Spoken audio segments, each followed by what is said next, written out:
Hola, soy Juan Carlos Álvarez del Departamento de Medicina Legal, Toxicología y Antropología Física de la Facultad de Medicina de la Universidad de Granada.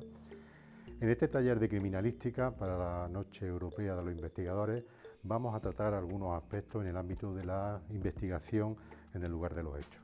Hemos recreado un lugar donde se ha podido cometer un crimen y vamos a ver fundamentalmente tres aspectos. Por un lado, el estudio de la escena donde se ha podido cometer ese delito, vamos a ver cómo se recogen los indicios y vamos a centrarnos pues en el ámbito de la dactiloscopia, donde veremos pues el revelado de huellas dactilares, veremos también el estudio de los indicios balísticos y las trayectorias de disparo y finalmente también haremos un estudio para ver revelado de algunas huellas que pudiesen haber de fluidos biológicos. Muchas gracias y espero que sea de vuestro interés.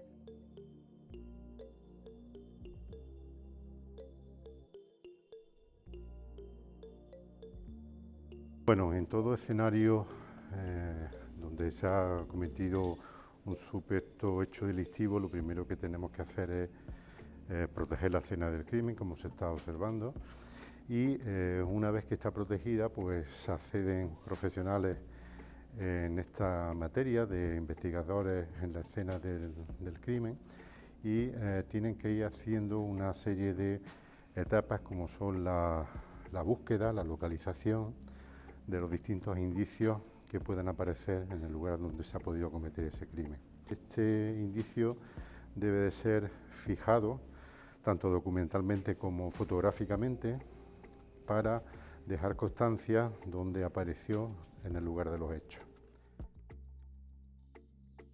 Bueno, una vez que se ha producido la localización y la fijación de los distintos indicios y evidencias encontradas en el lugar de los hechos, nos vamos a centrar fundamentalmente en tres tipos de indicios y evidencias. Por un lado, vamos a recoger algunos elementos que posteriormente tendremos que hacer un tratamiento en ellos para hacer revelado de huellas, por tanto hablaremos de lo que es la dactiloscopia y de la lufoscopia. Por otro lado, vamos a hacer una búsqueda también de indicios, de posibles indicios biológicos, por ejemplo, presencia de manchas de sangre, presencia de determinadas manchas que hayan podido ser lavadas y, por tanto, serán también objetivos para fundamentalmente enviarlas al laboratorio de genética para su posterior análisis. Y finalmente, los indicios y evidencias de tipo balístico, donde vamos a recoger una serie de casquillos percutidos encontrados en el lugar de los hechos y luego vamos a hacer una comparación con ellos para ver si son o han podido ser disparadas por el mismo arma. Para la toma de los indicios balísticos que podemos encontrarnos en el lugar de los hechos, en este caso una vaina o casquillo percutido, es importante tomarlo siempre con unas pinzas de plástico al objeto de no introducir ningún tipo de marca que posteriormente serán las que se utilicen para hacer la labor de identificación. Se procede a la introducción en una bolsa donde habrá que introducir los datos necesarios del caso, del registro, del número de indicios y posteriormente, bajo la cadena de custodia, serán enviados al laboratorio balístico. En el caso de las armas encontradas en el lugar de los hechos es importante hacer una toma de las mismas adecuadamente. No se puede tomar de cualquier manera porque puede contener huellas dactilares. Una vez que se han tomado es importante enviarlas bien embaladas y para eso pues tenemos una serie de cajas de fijación de este tipo de armas para que lleguen en condiciones óptimas al laboratorio balístico donde se hará una serie de pruebas en ellas para ver si es un arma que ha sido disparada, si es el arma que es compatible con los distintos elementos balísticos que se encontraron en el lugar de los hechos. Este tipo de soportes para las armas de fuego es importante que se queden bien fijadas para que luego pues, se puedan hacer todo tipo de estudios en ellas. Será por tanto el uso de unas bridas y una caja adecuada la que permita llevar a cabo esta fijación y en el envío pues queden perfectamente fijadas en el embalaje.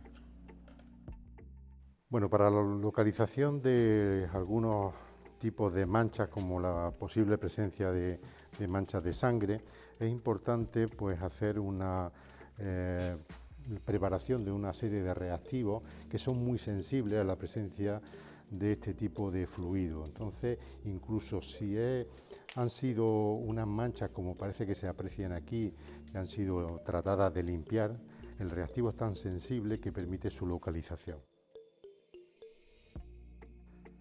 En el ámbito de la balística vamos a visualizar por un lado en la propia escena donde se ha cometido el delito, pues el estudio de la trayectoria de disparo. En este caso vamos a ver un orificio en la pared de un disparo, vamos a introducir unas varillas y vamos a utilizar un láser para observar la trayectoria para poder localizar el posible punto de origen de esos disparos.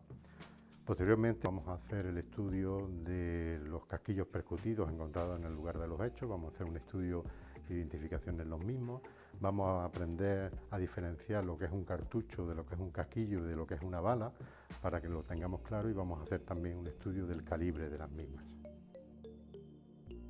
Una vez localizado un orificio de disparo, se puede hacer un estudio en él para hacer una medición del orificio, poder tratar de asociarlo con el posible calibre. Se introducirá en este caso unas varillas para poder visualizar inicialmente la trayectoria de ese disparo y se puede hacer una medición incluso del ángulo aproximado en el que se ha introducido ese proyectil. En este caso, para hacer el estudio de la trayectoria de disparo, se emplea un láser balístico para poder reconocer y visualizar claramente el posible origen y trayectoria de ese disparo.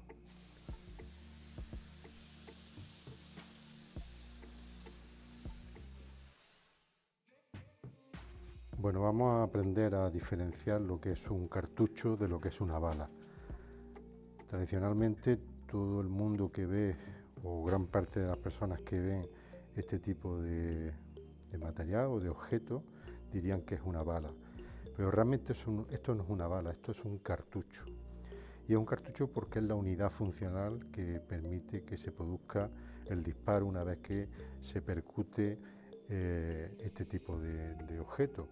Cuando se percute por la aguja percutora del arma en la base del casquillo, pues se produce una serie de fenómenos, entre ellos el encendido de la pólvora, que genera una gran cantidad de presión y de gases, y eso hace que se expulse el proyectil o bala. Por tanto, lo que veíamos anteriormente es un cartucho, esto que estamos viendo en estos momentos es una bala o proyectil, que es una parte del cartucho, por tanto. Son múltiples los tipos de cartuchos que podemos encontrarnos. Se diferencian de distintas maneras, entre ellas, por ejemplo, por la forma de la ojiva. Hay algunos cartuchos cuyo proyectil que está en el interior del casquillo pues es plano, en otras ocasiones es troncocónico, como vemos aquí, o bien puede ser semiesférico. También en estos tipos de cartuchos que estamos viendo, que son los ambos semiesféricos, se diferencian pues, lógicamente por el tamaño del proyectil, el tamaño de la bala. Eso es realmente lo que permite medir el calibre de este cartucho. Aquí podemos observar dos tipos de cartuchos. Si a alguien le preguntamos cuál es el de mayor calibre, pues gran parte de las personas dirían que es el de la derecha porque es más grande. Pero realmente el calibre del cartucho no se mide por el tamaño del casquillo. El tamaño del casquillo alude a la cantidad de pólvora que puede tener. Realmente lo que mide el calibre del cartucho es el diámetro del proyectil y por tanto estamos viendo que este proyectil es de menor diámetro que este otro, por tanto este es el que tiene mayor calibre. Los proyectiles, una vez que salen por la boca del cañón e impactan en algún objetivo, en un blanco, se deforman. Las deformaciones pueden ser variables, pues en este caso vemos un tipo de deformación que se ha producido y en este otro caso pues una deformación aún mayor. Este tipo de proyectiles pueden ser estudiados al microscopio para visualizar una serie de marcas que dejan las estrías del cañón y eso nos permite pues poder asociar, poder comparar con otro tipo de proyectiles, otro tipo de balas que se pudiesen haber encontrado en el lugar de los hechos.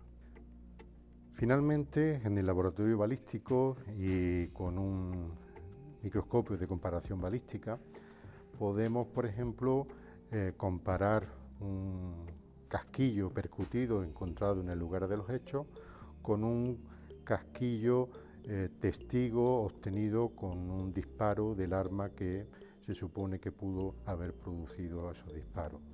Entonces se estudian distintos tipos de marcas, una de ellas es la que se produce en la base del casquillo debido a la aguja percutora. Podemos ver y observar, por tanto, si esas marcas dejadas por el arma son compatibles y, por tanto, asumir que han sido producidas por el mismo arma, o bien realmente se observan que son marcas totalmente distintas.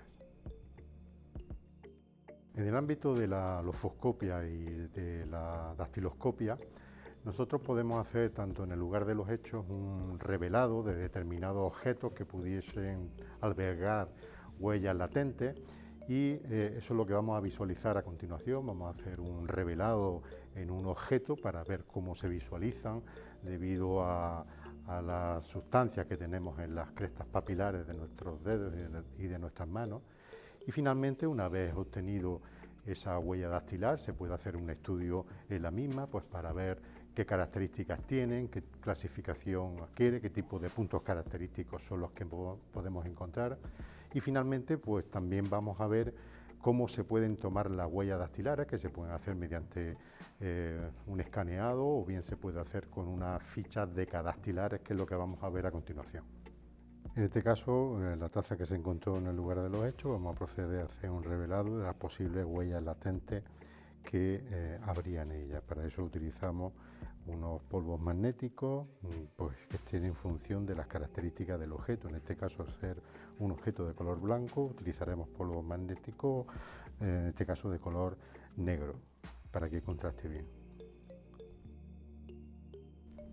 En este caso, en una superficie, pues igualmente podemos hacer un revelado para ver la presencia de algunas huellas que pudiésemos encontrar. Una vez que se han revelado, nos tocaría pues hacer el levantamiento de esa huella y posteriormente hacer un estudio de la misma.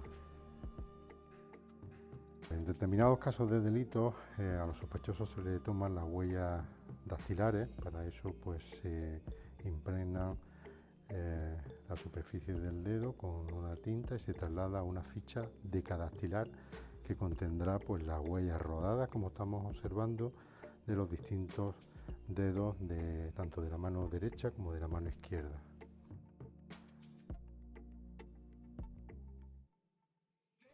Para hacer el estudio de las huellas dactilares, pues la policía y la Guardia Civil pues tienen un sistema automatizado de búsqueda, comparación de huellas dactilares, el SAI. Básicamente lo que hace este sistema es hacer una comparativa a varios niveles entre las huellas dactilares encontradas. Lo que haríamos nosotros de esta manera manual sería pues observar las características generales de la huella, ver si el tipo de huella dactilar y la presencia de un delta, que son las confluencias de una serie de crestas papilares, pues en términos generales es idéntica, y una vez que veamos si es idéntica, pues observar una serie de puntos característicos en esa cresta que observamos ahí, en esa huella, y por tanto pues podamos asumir o no si hay compatibilidad entre esas huellas dactilares. Bueno, pues nada, daros las gracias y esperamos que os haya sido de interés este taller de criminalística y que se hayan aprendido algunos conceptos en el ámbito de la investigación en el lugar de los hechos.